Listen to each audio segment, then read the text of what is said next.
അദ്ദേഹത്തിന്റെ ഓഫീസ് ദുരുപയോഗം തീർച്ചയായിട്ടും ഉണ്ടായിട്ടുണ്ട്. അല്ല, ഉണ്ടല്ലോ, ധാർമ്മികമായ ഒരു ഉത്തരവാദിത്തം ഉണ്ട്. അത് അദ്ദേഹം അതിൽ നിന്ന് ഒഴിഞ്ഞു മാറിയിട്ടില്ല. ഗുരുതരമായ ആരോപണങ്ങളാണ് ഉന്നയിച്ചിരിക്കുന്നത്. ഒരു സംശയം കരുതില്ല. വളരെ ഗുരുതരമായ ആരോപണങ്ങൾ. മുൻ മുഖ്യമന്ത്രിയും മുൻ മന്ത്രിമാരും MLA-മാരും MP-മാരും എല്ലാം ഉൾപ്പെട്ട കോൺഗ്രസിൻ്റെ നേതാക്കന്മാർക്കെതിരായിട്ട് ഗുരുതരമായ ആരോപണങ്ങൾ ചുമത്തി കേസെടുക്കുമെന്ന് സംസ്ഥാന സർക്കാർ പ്രഖ്യാപിച്ചിരിക്കുകയാണ്. കോൺഗ്രസിൻ്റെ ഇന്നോളമുള്ള ചരിത്രത്തിൽ കോൺഗ്രസിനെ ഏറ്റവും കൂടുതൽ വേട്ടയാടിയ, കോൺഗ്രസിനെ വല്ലാണ്ട് പ്രതിക്കൂട്ടിലാക്കിയ ഒരു സംഭവമാണ് സോളാർ കേസ്. നമ്മളിപ്പോൾ കണ്ട ഈ ദൃശ്യങ്ങളിൽ VD സതീശൻ വളരെ കൃത്യമായിട്ട് തന്നെ ഉമ്മൻചാണ്ടിയെ ടാർഗറ്റ് ചെയ്ത് അദ്ദേഹത്തിന് ഈ അഴിമതിയിൽ അദ്ദേഹത്തിൻ്റെ അദ്ദേഹത്തിനും പങ്കുണ്ട് എന്ന് പറഞ്ഞു വയ്ക്കുകയാണ്. ഒരുപക്ഷെ മാധ്യമങ്ങൾ പോലും അദ്ദേഹത്തിനെ ഇത്രയധികം വേട്ടയാടി കാണില്ല. ശരിക്കും സതീശൻ എന്ന ഒരു നേതാവ് കോൺഗ്രസിൻ്റെ പ്രതിച്ഛായ തകർക്കുന്ന രീതിയിൽ പോലും പല ഘട്ടങ്ങളിലും പരാമർശങ്ങൾ നടത്തിയിട്ടുണ്ടല്ലേ. കൂടെ നിന്ന് കുഴി തോണ്ടുക എന്ന് പറയത്തില്ലേ, അതാണ് സതീശൻ പലപ്പോഴായി ചെയ്തിട്ടുള്ളത്. പ്രത്യേകിച്ച് 2016 ആ സമയങ്ങളിൽ, അതിന് മുന്നുള്ള സമയം, അതായത് 2013-2016 കാലഘട്ടത്തിലാണ് സോളാർ വിഷയം കത്തി നിൽക്കുന്നത്. അന്ന് വലിയ തരത്തിൽ പ്രതിസന്ധികൾ ഉണ്ടാകുന്നതല്ല, അല്ലെങ്കിൽ CPM അന്ന് ഒരുപക്ഷെ കേരളം കണ്ട ഏറ്റവും വലിയ സമര കോലാഹലങ്ങളിലേക്ക് പോയ സമയങ്ങളായിരുന്നു അതൊക്കെ. അന്ന് എനിക്കിപ്പോഴും ഓർമ്മയുണ്ട്, അന്ന് DYFയുടെയും SFയുടെയും ഒക്കെ പ്രതിഷേധങ്ങളുണ്ടായിരുന്നു. പ്രതിഷേധ സമരങ്ങളിൽ 6 മണിക്കൂറോളം പോലീസായിട്ടൊക്കെ നിന്നടിക്കുന്ന സാഹചര്യം ഉണ്ടായിട്ടുണ്ട്. പലതവണ പോലീസ് തിരിഞ്ഞോടുന്ന സാഹചര്യം ഉണ്ടായിട്ടുണ്ട്. അത്രത്തോളം നിന്നടിക്കുകയും പെട്രോൾ ബോംബെറിയുകയും കല്ലെറിയുകയും ചെയ്ത സാഹചര്യങ്ങളൊക്കെ ഉണ്ടായപ്പോൾ പോലും ഉമ്മൻചാണ്ടി കട്ടയ്ക്ക് നിൽക്കുന്ന സാഹചര്യം ഉണ്ടായിരുന്നു. എന്നാൽ സ്വന്തം കൂട്ടത്തിൽ നിന്നും പിന്നിൽ നിന്ന് കുത്തുന്നൊരു കട്ടപ്പ ലൈനിലേക്ക് മാറുന്നത് സതീശനാണ് ഉണ്ടായത്. കാരണം അവിടെ കൂടെ നിൽക്കുമെന്ന് വിചാരിച്ച ആൾക്കാർ, അല്ലെങ്കിൽ താൻ തെറ്റ് ചെയ്യില്ല എന്ന് കൂടുള്ളവർക്ക് ഉറപ്പുണ്ടായിട്ടും അധികാരമോഹം കൊണ്ടും, അല്ലെങ്കിൽ തനിക്ക് കിട്ടേണ്ടിയിരുന്ന സാധനം കിട്ടിയില്ല എന്നുള്ളതുകൊണ്ട് ഒറ്റ കാരണം കൊണ്ടും ഉമ്മൻചാണ്ടി എന്ന ആ വലിയ മനുഷ്യനെ അത്രത്തോളം പിന്നിൽ നിന്ന് കുത്തിയതിലെ ഏറ്റവും പ്രധാന VD സതീശനാണ്. ഇന്നീ പറഞ്ഞ കണക്ക് ഘോരഘോരം പറയുന്നുണ്ട്. എൻ്റെ പിതൃതുല്യനാണ്, എൻ്റെ രാഷ്ട്രീയ ഗുരുവാണെന്നൊക്കെ പറയുമ്പോഴും ഈ പറഞ്ഞ പോലെ മുതിർന്ന നേതാക്കൾ, ഉമ്മൻചാണ്ടി അടക്കമുള്ള നേതാക്കളെ പലപ്പോഴും നിശിതമായ മാധ്യമങ്ങൾക്ക് മുന്നിൽ സതീശൻ വിമർശിച്ചിട്ടുണ്ട്. സതീശൻ എപ്പോഴും ഈ മാധ്യമ ശ്രദ്ധ പിടിച്ചു പറ്റാൻ വേണ്ടിയിട്ട് മാത്രമായി കാണിക്കുന്ന ചില ഗിമ്മിക്കുകളുണ്ട്. അത് കാലങ്ങളായി നമ്മൾ കണ്ടിട്ടുള്ളതാണ്. നമ്മളിപ്പോൾ കാണുന്ന സതീശനല്ലല്ലോ, ഇതിന് മുന്നേയും സതീശനുണ്ട്. KPCCയുടെ വൈസ് പ്രസിഡന്റ് ആയിരുന്നൊരു സതീശനുണ്ട്, അതുപോലെ മന്ത്രിസ്ഥാനം ആഗ്രഹിച്ചിരുന്നൊരു സതീശനുണ്ട്. ഇവരെല്ലാം എന്താ ചെയ്യുന്നത്, KPCCയുടെ പ്രസിഡന്റ് ആവാൻ വേണ്ടിയിട്ട് കൊതിച്ചിരുന്ന, കണ്ണിൽ എണ്ണ ഒഴിച്ച് ഞാൻ ഇപ്പോഴാവും എന്ന് പറഞ്ഞ് മറ്റേ മഴ കാത്തിരിക്കുന്ന വേഴാമ്പലിനെ പോലെ കാത്തിരുന്നൊരു മനുഷ്യനായിരുന്നു VD സതീശൻ. അത് കിട്ടാതായപ്പോൾ ഉണ്ടാകുന്നൊരു അവസ്ഥയുണ്ടല്ലോ, അത് പിന്നീട് പലപ്പോഴായി സതീശൻ്റെ ഭാഗത്തുനിന്ന് പരസ്യമായി തന്നെ പുറത്തു വന്നിട്ടുണ്ട്. നമുക്കറിയാം, ഒരു മാധ്യമത്തിന് ചോദിക്കുന്ന ചോദ്യങ്ങൾ മാധ്യമത്തിനോട് തന്നെ പറയുന്നുണ്ട്, ഞാൻ അഹങ്കാരത്തിന് വേണ്ടി തന്നെ, അല്ലെങ്കിൽ ഞാൻ അധികാരത്തിന് വേണ്ടി തന്നെയാണ് നിൽക്കുന്നത്, ഞാൻ ഈ സന്യാസത്തിൽ നിൽക്കുന്ന ആളല്ല. അതെ, ആ ക്ലിപ്പൊന്ന് കണ്ടിട്ട്. പിന്നെ അധികാരമോഹിയാണെന്ന് പറഞ്ഞാൽ എനിക്ക് അധികാരത്തോട് മോഹമുള്ള ആളാണ്. കാരണം ഇവരെയൊന്നും പോലെ സന്യാസിയല്ല. ഇത്തരം അധികാരത്തോട് വിരക്തിയുള്ള ഈ സന്യാസിമാരുടെ ഇടയിൽ ഒരു അധികാരത്തോട് മോഹമുള്ള ഒരാൾ വേണ്ടേ? ഇപ്പോൾ നിങ്ങൾ കണ്ട ആ ക്ലിപ്പിലുള്ളതുപോലെ തന്നെ സെയിം നമ്മൾ കണ്ട അതേ ക്ലിപ്പിലുള്ള അതേ വിഷയം തന്നെ മാധ്യമങ്ങളോട് തന്നെ പറയുന്നുണ്ട്, അങ്ങനെ ഞാൻ അധികാരത്തിന് വേണ്ടി നിൽക്കുന്ന ആൾ തന്നെയാണ്, അതിലെന്താ തെറ്റെന്ന് ചോദിക്കുന്നത്. ശരിയാണ്, എന്താ തെറ്റ്? ഒരു തെറ്റുമില്ല. പക്ഷേ അതിനെ ബിസിനസ്സായി കാണുമ്പോഴാണ് തെറ്റുണ്ടാകുന്നത്. അദ്ദേഹം പറഞ്ഞ മറ്റൊരു കാര്യം കൂടിയുണ്ട്, ഞാൻ രാഷ്ട്രീയത്തെ കാണുന്നത് ബിസിനസ്സിലൂടെ തന്നെയാണെന്നുള്ളത്. നമുക്ക് ആ ദൃശ്യങ്ങളോട് നിന്ന് കണ്ടുവരാം, എന്നിട്ട് സംസാരിക്കാം. ഞാൻ പറയും, ബിസിനസ്സും രാഷ്ട്രീയം ഒരേപോലെ.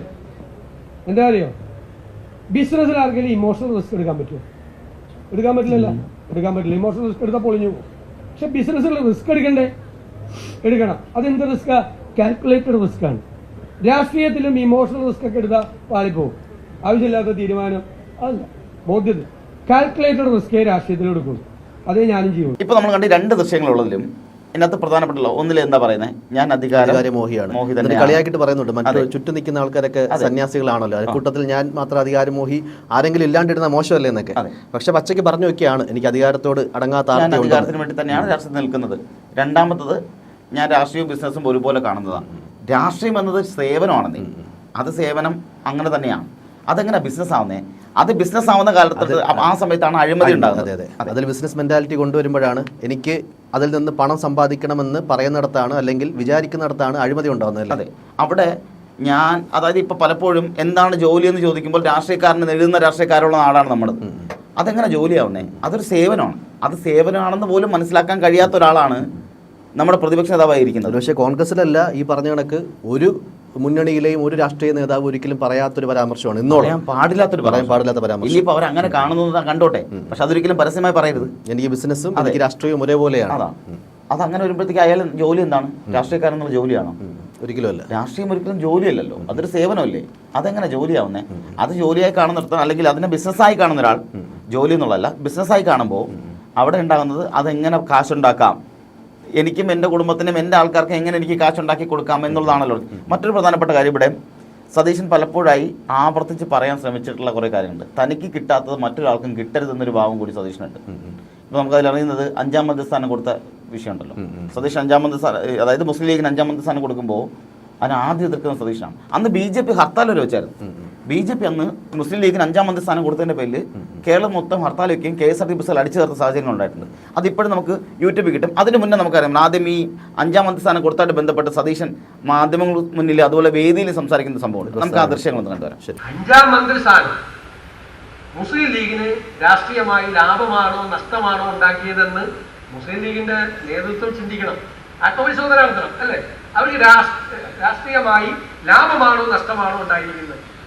ഈ വിഷയം വഷളാക്കി സാമുദായികമായ ചേരിതിരിവ് കേരളത്തിൽ ഉണ്ടാക്കി അനാവശ്യമായൊരു വിഷയമാക്കി വളർത്തിയതിനു പകരം അവരോട് ഉറപ്പ് കൊടുത്തിട്ടുണ്ടെങ്കിൽ അവർക്ക് ആദ്യമേ കൊടുത്താൽ മതിയായിരുന്നു.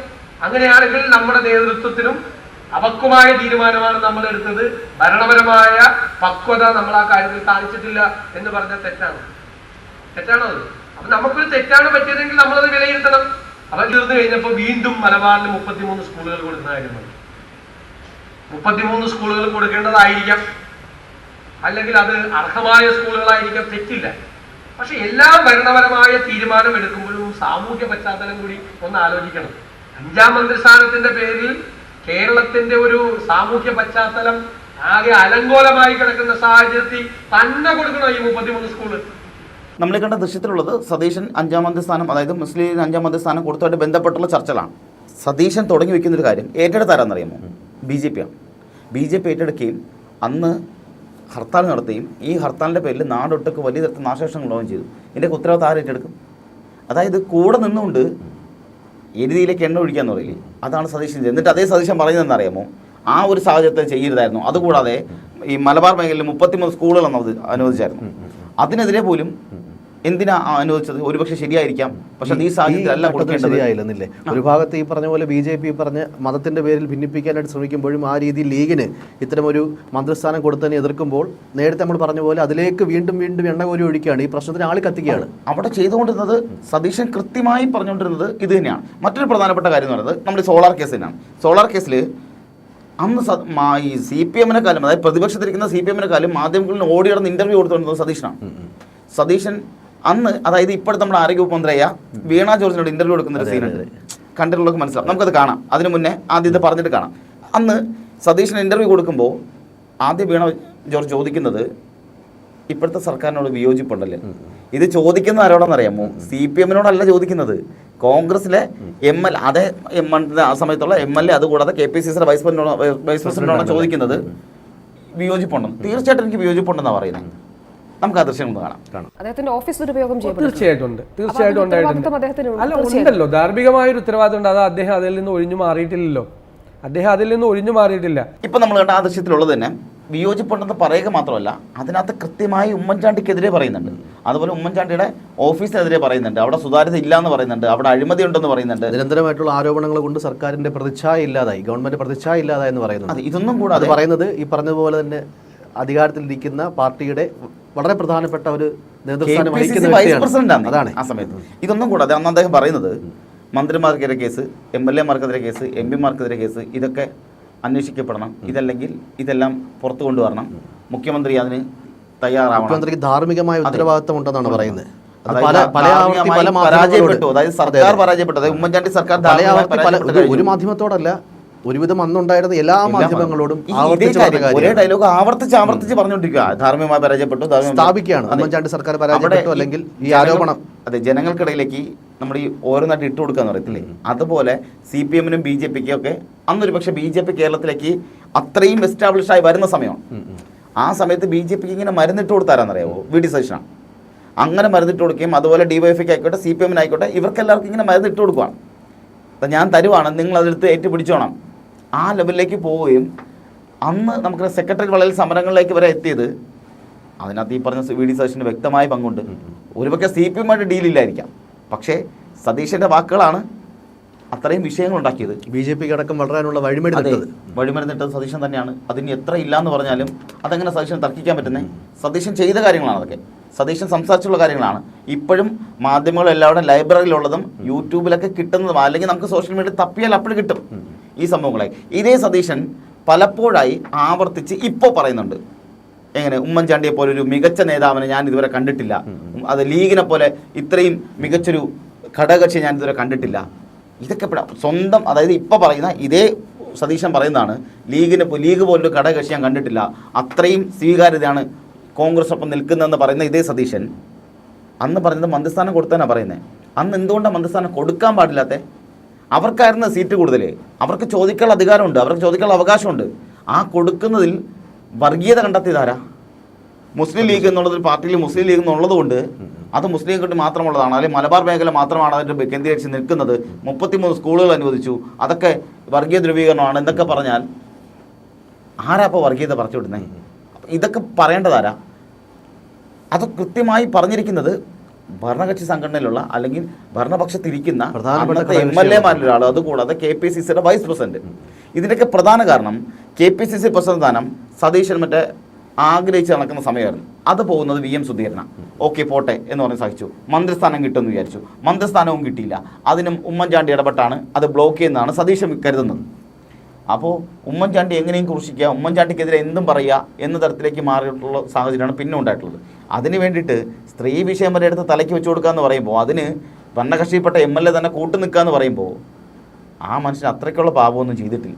തീർച്ചയായിട്ടും. പിന്നീട് കുറച്ചു കാലം ഇങ്ങോട്ട് വരികയാണെങ്കിൽ ഈ പ്രതിപക്ഷ നേതാവായതിനു ശേഷവും ഇത്തരത്തിലുള്ള ഗ്രൂപ്പ് അടിയുണ്ടാക്കുന്ന കണക്കുള്ള പ്രശ്നങ്ങളും അല്ലെങ്കിൽ പബ്ലിക് ഡൊമൈനുകളിൽ പല അധിക്ഷേപ പരാമർശങ്ങളും നടത്തിയിട്ടുണ്ട്. അതിനൊപ്പം തന്നെ ഒരു വാർത്താ സമ്മേളനം വലിയ രീതിയിൽ ട്രോളുകൾക്ക് പോലും. പുതുപ്പള്ളി തെരഞ്ഞെടുപ്പിന് ശേഷമാണ് ഈ സംഭവം നടക്കുന്നത്. പുതുപ്പള്ളി തെരഞ്ഞെടുപ്പിൽ ചാണ്ടി ഉമ്മൻ ഐതിഹാസികമായി വിജയം നേടിയിരിക്കുന്ന സമയം മാധ്യമങ്ങൾ കാണാൻ K. സുധാകരനാണ് KPCC പ്രസിഡന്റ്. സതീശൻ സ്വാഭാവികമായിട്ടും പ്രതിപക്ഷ നേതാവാണല്ലോ. ഇവർ മാധ്യമങ്ങളെ കാണാൻ വേണ്ടി വരുമ്പോഴേ തർക്കിച്ചാണ് വരുന്നത്. തർക്കിച്ചുകൊണ്ടാണ് വരുന്നത്. തർക്കിച്ചുകൊണ്ട് വരികയും പിന്നീട് ആ തർക്കം മാധ്യമങ്ങൾക്ക് മുന്നിൽ പോലും ഉണ്ടാവുകയും വളരെ പരിഹാസപരമായിട്ട് മാധ്യമങ്ങൾക്ക് മുന്നിൽ പോലും പറഞ്ഞ പോലെ മൈക്കുകൾ കൂട്ടത്തോടെ എടുത്ത് മാറ്റുകയാണ്. എന്നാൽ താൻ സംസാരിക്കുന്നുള്ള എന്നാൽ പിന്നെ നീ എടുത്തോ എന്ന തരത്തിലേക്ക് കൊടുക്കുകയും അവിടെ സുധാകരൻ സ്വാഭാവികമായിട്ട് ഇംഗ്ലീഷ് അത്ര തരത്തിൽ ഫ്ലുവൻ്റ് അല്ല. അന്ന് ആദ്യത്തെ ചോദ്യം വരുന്നത് ഒരു നാഷണൽ ചാനലിൽ നിന്നാണ്. സുധാകരൻ ഈ പെട്ടെന്ന് പതറിപ്പോകുന്നൊരു സാഹചര്യമുണ്ട്. സതീശൻ അതൊക്കെ കണ്ട് ആസ്വദിച്ചിരിക്കുവാണ്.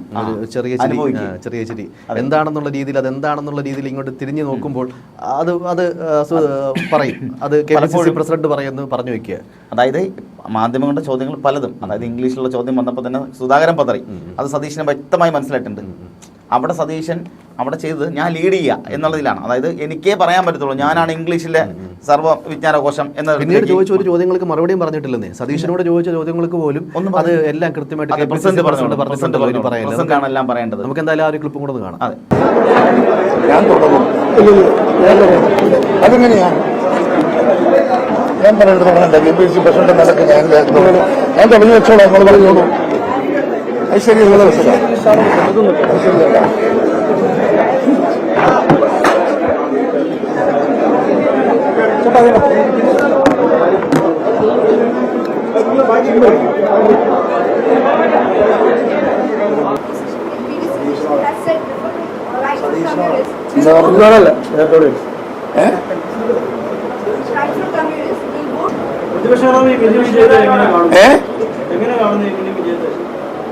പ്രസിഡന്റ് പറഞ്ഞിട്ടില്ല. പറഞ്ഞല്ലോ, അത് തന്നെ പറയാനുള്ള വ്യത്യാസം. ഇത് കാണുന്ന ആൾക്കാർ അന്ന് മാധ്യമങ്ങളടക്കം ചിരിക്കുന്ന ഒരു സാഹചര്യം ഉണ്ടായി. അതായത് തൻ്റെ നേതാവിനെ താൻ തന്നെ കളിയാക്കാനായിട്ട് ഇട്ട് കൊടുക്കുവാണ്. സതീശൻ പ്രതിപക്ഷ നേതാവാണ്, KPCC പ്രസിഡന്റാണ് സുധാകരൻ. ഇവർ തമ്മിലെ വിഷയം ഇവരെന്ത് ചെയ്യണം? പാർട്ടിയിൽ തീർക്കണം. അല്ലെങ്കിൽ ആ വേദിയിൽ വരുന്നതിന് മുന്നേ പറഞ്ഞു തീർക്കണമായിരുന്നു. അതിനെ കൊണ്ടൊന്ന് മാധ്യമങ്ങൾക്ക് മുന്നിലിട്ട് വേട്ടയാടാൻ ഇട്ട് കൊടുക്കുകയല്ല വേണ്ടത്. പിന്നെ പല്ല് കുഴിഞ്ഞ സിംഹം എന്നുള്ള പറച്ചിലായി. സുധാകരനെ കൊണ്ടൊരു കഴിവില്ലാത്ത മനുഷ്യനാണെന്നുള്ള പിന്നെ ഇവരുടെ പ്രോപ്പഗണ്ട വെച്ചുള്ള ട്രോളുകൾ വന്നു തുടങ്ങി. ഇതെല്ലാം സതീശൻ ആർമി ചെയ്തതാ. അപ്പം അങ്ങനെ പലതുകൊണ്ട് അവിടെ CPM അല്ല എതിർത്തത്, അവിടെ എതിർത്തതും ഈ പറഞ്ഞ കോൺഗ്രസ്സുകാരൊക്കെ തന്നെയാണ്. അപ്പോൾ ഇത്രയ്ക്കെല്ലാം ചെയ്തിട്ടും ഇതേ സതീശൻ ഇപ്പോഴെന്താ ചെയ്യുന്നത്? എങ്ങനെയും മുഖ്യമന്ത്രി കസേരയിൽ വന്നിരിക്കുക. മുഖ്യമന്ത്രി കസേരയിൽ വന്നിരിക്കാനുള്ള എന്ത് യോഗ്യതയാണ് സതീശനുള്ളത്? നമ്മൾ ചോദിക്കുമ്പോഴെല്ലാം ചോദിക്കണമല്ലോ. അങ്ങനെയാണെങ്കിൽ അത്രയും യോഗ്യതയുള്ള എത്ര നേതാക്കന്മാരുണ്ട്? അവരിൽ എത്ര പേരെ ഇതുവരെയായിട്ട് നമ്മൾ അടിയുണ്ടാക്കി കണ്ടിട്ടുള്ളത്? സതീശൻ ഈ പറഞ്ഞ പ്രതിപക്ഷ നേതാവായതിനു ശേഷം ഒതുക്കപ്പെട്ട നേതാക്കന്മാരുണ്ടെന്ന് അറിയോ? അതിൽ ഏറ്റവും പ്രധാനപ്പെട്ട നേതാവാണ് ചെന്നിത്തല, അതുപോലെ മുരളീധരൻ, സുധാകരൻ. ഇവരൊക്കെ എവിടെ പിന്നെ? ഇവരൊക്കെ ഒരു സമയത്ത് കോൺഗ്രസിന്റെ മുഖമായി നിന്നിരുന്ന വ്യക്തികളാണ്. അത് പാർട്ടിക്കുള്ളിൽ കോൺഗ്രസിന്റെ മുഖം, പാർട്ടിക്കുള്ളിലും മാധ്യമങ്ങൾക്ക് മുന്നിലും. പക്ഷേ അത് അങ്ങനെ ആകാതിരിക്കാൻ വേണ്ടി തന്നിലേക്ക് മാത്രം ഈ പാർട്ടി ചുരുങ്ങാനും മാധ്യമങ്ങൾ തന്നിലേക്ക് മാത്രം ചോദ്യങ്ങൾ ചോദിച്ചു വരാനുള്ള രീതിയിലേക്ക് സമുദായ സംഘടനകളായിട്ട് ഏറ്റവും അടുത്ത ബന്ധം പുലർത്തുന്ന ഏറ്റവും അടുത്ത നേതാക്കൾ, പ്രധാനപ്പെട്ട നേതാക്കൾ ഒരാളാണ്. രണ്ടുപേരിലാണ്, ഒന്ന് കെ സി വേണുഗോപാലും ഒന്ന് ചെന്നിത്തലയും. ഇവർ രണ്ടുപേരും എപ്പോഴും സമുദായ സംഘടനയായിട്ട് നല്ല ബന്ധങ്ങളാണ് പുലർത്തുന്നത്. ഇതിൽ സതീശൻ സമുദായ സംഘടനയോട് പറഞ്ഞൊരു വാക്യമുണ്ട്. അതായത് സമുദായ സംഘടനകളെല്ലാം ഈ പറഞ്ഞ പണത്തിന്റെ കൊഴുപ്പ് ആർക്കാണുള്ളത് അവരെ മുന്നിൽ മുട്ടിലെഴുതാനും അവരുടെ കയ്യാളുകളാണ് ഈ സമുദായ നേതാക്കളായിട്ട് അവരോധിക്കുന്നത്. ആ ദൃശ്യം കൂടി കണ്ടിട്ട് വരാം. അതെ, ഓരോ സമുദായത്തിലും സ്വാധീനമുള്ള അല്ലെങ്കിൽ സമ്പത്തുള്ള ആളുകളുടെ പിണിയാളുകളാണ് ഈ സമുദായ സംഘടനയുടെ നേതാക്കന്മാർ. ആ സമുദായ സംഘടനാ നേതാക്കന്മാർക്ക് കേരളത്തിൽ അനാവശ്യമായ പ്രാമുഖ്യമുണ്ടായത്, അനാവശ്യമായ പ്രാമാണ്യം ഉണ്ടാക്കി കൊടുത്തത് കേരളത്തിലെ രാഷ്ട്രീയ നേതാക്കന്മാരാണ്. അവരൊന്ന് ഇരിക്കാൻ പറഞ്ഞാൽ കിടക്കുന്ന രാഷ്ട്രീയ നേതൃത്വം ഉണ്ടായിപ്പോയി. ഇപ്പം നമ്മൾ കണ്ട ആ ദൃശ്യത്തിൽ സതീശൻ പറഞ്ഞ് നമുക്ക് കൃത്യമായിട്ട് മനസ്സിലാവും. എന്താ പറഞ്ഞത്? ഈ പറഞ്ഞ സമുദായ സംഘടന എല്ലാം പണമുള്ളവന്റെ മുന്നിൽ മുട്ടിലിടുകയും ഈ കിടക്കുകയും ചെയ്യുന്ന ആൾക്കാരാണ്. രാഷ്ട്രീയക്കാരെടുക്ക അവര് നിൽക്കാൻ അതേ ആൾക്കാരുടെ മുന്നിലാണ് രാഷ്ട്രീയക്കാർ പോയിട്ട് കുമ്പിട്ട് നിൽക്കുന്നത് അല്ലെങ്കിൽ മുട്ടിലെഴുതുന്ന രീതിയിലേക്ക് പറയുമ്പോൾ ഈ സതീശൻ അടക്കം ചെയ്യുന്ന എന്താണ്? സതീശൻ ഇപ്പൊ എന്താ ചെയ്തേ? ഈ തെരഞ്ഞെടുപ്പിൽ സതീശൻ എന്താ ചെയ്തേ? സമുദായ നേതാക്കളുണ്ടല്ലോ, തിണ്ണനിറങ്ങി എന്നൊരു ലേബൽ പോലും കിട്ടേണ്ട അവസ്ഥ ഉണ്ടായല്ലോ. അതെ, ആ തിണ്ണനിറങ്ങിയിട്ടുണ്ട്. സതീശൻ ഇല്ലെന്ന് പറയാൻ പറ്റും. സതീശൻ ഇപ്പോഴേക്ക് ഈ പറഞ്ഞ ഈ പ്രതിപക്ഷ നേതാവായത്. ഇതിന് മുന്നേ ഒരു പക്ഷേ അന്ന് മുന്നേ പറഞ്ഞ വാക്കുകളൊന്നും മറക്കാൻ പറ്റത്തില്ലല്ലോ, ആൾക്കാർ മറന്നു പോകത്തില്ലല്ലോ. അല്ലെങ്കിൽ ഈ പറയുമ്പോൾ ഇതെല്ലാം ഫയലാണല്ലോ, ഉള്ളതാണല്ലോ. ഇതൊക്കെ ഏറി നിൽക്കുന്ന സാധനങ്ങൾ. വർഷങ്ങൾ കഴിഞ്ഞാൽ ആർക്കും എത്ര തന്നെ സതീശൻ നീ ഇപ്പം നിലപാടുകൾ മാറ്റിയാലും ആ നിലപാട് അവിടെ ഉണ്ടല്ലോ. അന്ന് ഈ പറഞ്ഞ ഞാൻ ഇതിൻ്റെ തിണ്ണനിറങ്ങികളൊന്നും അല്ലെങ്കിൽ ഈ സമുദായ നേതാക്കളെല്ലാം മറ്റേ പണക്കാരുടെ ആ സമുദായത്തിലെല്ലാം മറ്റേ പണക്കൊഴുപ്പുള്ള ആൾക്കാരുടെ മുന്നിൽ പോയി കുമ്പിട്ട് നിൽക്കുന്ന ആൾക്കാരെന്നും അവരുടെ മുന്നിൽ കുനിഞ്ഞ് നിൽക്കുന്ന ആൾക്കാരാണ് രാഷ്ട്രീയക്കാരെന്നും പറയുമ്പോൾ ഇതേ സതീശൻ ചിന്തിക്കുന്നതും അത് തന്നെയാണ്. ഇപ്പോൾ ഈ പറയുന്ന ഈ കെ വിഭാഗത്തിനോടായിക്കോട്ടെ, അല്ലെങ്കിൽ സുന്നി വിഭാഗത്തോടായിക്കോട്ടെ, അല്ലെങ്കിൽ കാന്തപുരത്തിനോടായിക്കോട്ടെ, അല്ലെങ്കിൽ മുത്തുക്കായ ജിഫ്തങ്ങളായിക്കോട്ടെ, ഇവരുടെ എല്ലാം മുന്നിൽ പോയി നിൽക്കുന്നവരാ? സതീശൻ പോവാത്ത എവിടെയാ? NSSനോട്, SNDPനോട്. ഈ രണ്ടിടത്തല്ലേ പോകത്തേ ഉള്ളൂ, ബാക്കി ഒരിടത്തും പോകുന്നുണ്ടല്ലോ. അതിൻ്റെ കാര്യം വെള്ളാപ്പള്ളി നടേശൻ തെറി വിളിച്ചതുകൊണ്ട് സതീശൻ പോകുന്നില്ല. സുധാകരൻ ഈ പറഞ്ഞ സുകുമാരൻ നായർ മൈൻഡ് ചെയ്യാത്തതുകൊണ്ട് സതീശൻ പോകുന്നില്ല. അല്ലെങ്കിൽ പോകുമായിരുന്നല്ലോ, അല്ലെങ്കിൽ ഇവിടെ മുന്നിൽ പോയി നിൽക്കുമായിരുന്നല്ലോ. അപ്പോൾ ഇതൊക്കെ ഉള്ളത് തന്നെയാണല്ലോ. അപ്പോൾ ഇതൊക്കെ ചെയ്യുന്ന എന്തിനാണ്? ഈ അധികാരത്തിന് വേണ്ടി തന്നെയാണല്ലോ. ഇതേ അധികാരത്തിന് വേണ്ടി നിൽക്കുന്ന ഇതേ സതീശനാണ് തൻ്റെ മുഖ്യമന്ത്രിയായിരുന്ന ഉമ്മൻചാണ്ടിയെ അത്രയും ക്രൂശിച്ചതും അത്രയും ദ്രോഹിച്ചതും അത്രത്തോളം ഉപദ്രവിച്ചതും. അദ്ദേഹത്തിൻ്റെ അവസാന നാളുകളിൽ പോലും അദ്ദേഹം ഒരുപക്ഷെ മനസ്സുകൊണ്ടുപോലും പ്രാഗിയിട്ടുണ്ടാവുക, മനസ്സുകൊണ്ടുപോലും സങ്കടപ്പെട്ടിട്ടുണ്ടാവുക സതീശൻ്റെ ഓരോ വാക്കുകളായിരിക്കും. നമ്മളീ പറയുമ്പോൾ CPM ആക്രമിച്ചു എന്ന് പറയുമ്പോൾ CPM പ്രതിപക്ഷമാണ്, അവർ ചെയ്യും. ഇപ്പം കോൺഗ്രസ് പ്രതിപക്ഷത്തിരിക്കുമ്പോൾ ചെയ്യില്ലേ? ചെയ്യുമല്ലോ. അപ്പം അതവർക്ക് ചെയ്യാനുള്ള ധാർമ്മികതയുണ്ട്. സതീശൻ എന്ത് ധാർമ്മികതയുള്ളത്? കൂടെ ഇരിക്കുന്ന സതീശൻ കണ്ടു വളർന്നത് ഈ പറഞ്ഞ ഉമ്മൻചാണ്ടിയൊക്കെ കണ്ടു തന്നെയാണല്ലോ. അല്ലെങ്കിൽ ഈ ആരോപണം സത്യമാണെന്ന് തെളിയുന്ന ഏതെങ്കിലും ഒരു സാഹചര്യം ഉണ്ടായിട്ട് പറയുകയാണെങ്കിൽ നമുക്ക് അതിൽ വസ്തുത ഉണ്ടെന്ന് പറയാം. ഒന്നുമില്ലെന്ന് വെറുതെ ഉണ്ടയില്ല എവിടെ വെച്ചോണ്ടിരിക്കുകയായിരുന്നു. അത് ചെയ്തത് പ്രതിപക്ഷമാണെങ്കിൽ സമ്മതിക്കാന്നേ. അവർ ചെയ്താരാ? സതീശനാ. മാധ്യമങ്ങൾക്ക് ഓരോ സാധനങ്ങൾ കൊടുത്തോണ്ടിരുന്ന ആരാ? സതീശൻ. അതുപോലെ തന്നെ മാധ്യമങ്ങൾ വരെ ഈ പറഞ്ഞ പോലെ പരസ്യമായിട്ട് മാപ്പ് പറയുന്ന ഒരു സാഹചര്യം ഉമ്മൻചാണ്ടി വേറൊരു മാധ്യമങ്ങൾ ചെയ്തിട്ടില്ല. പക്ഷേ സതീശൻ അപ്പോഴും അതിന് മുതിർന്നിട്ടില്ല. സതീശൻ എന്താ ചെയ്തിട്ടുള്ളത്? എൻ്റെ മുഖ്യമന്ത്രിയാണ്, എൻ്റെ നേതാവാണ്, എൻ്റെ നേതാവ് ദിവ്യനാണ് എന്നൊക്കെ ഇപ്പോൾ പറയുന്നു. ഇതിനു മുന്നേ എൻ്റെ നേതാവ് ദിവ്യനെന്നൊന്നും പറയണ്ട, എൻ്റെ നേതാവ് ചെയ്യില്ല, അങ്ങനെ ചെയ്യുന്നതല്ല എൻ്റെ നേതാവ് എന്ന് പറഞ്ഞാൽ മതിയല്ലോ. അല്ലെങ്കിൽ അന്വേഷണത്തിൽ തെളിയട്ടെ എന്നെങ്കിലും പറയാമായിരുന്നു. പക്ഷെ എല്ലാ ഉത്തരവാദിത്വവും എല്ലാ ധാർമ്മിക ഉത്തരവാദിത്വവും ഉമ്മൻചാണ്ടിയുടെ പിടലിലേക്ക് വെച്ച് കൊടുക്കേണ്ടതല്ല. എല്ലാം കൊണ്ടൊന്ന് തലയ്ക്ക് വെച്ച് കൊടുത്തിട്ട് ഇന്ന് അനുഭവിച്ചോ എന്ന തരത്തിലേക്ക് പോകുന്ന സാഹചര്യമാണ് ഉണ്ടായിട്ടുള്ളത്. ആ സതീശൻ ഇപ്പോൾ ഉമ്മൻചാണ്ടിയുടെ പേര് പറഞ്ഞ് മുഖ്യമന്ത്രിയാകാൻ വേണ്ടി നടക്കുകയാണ്.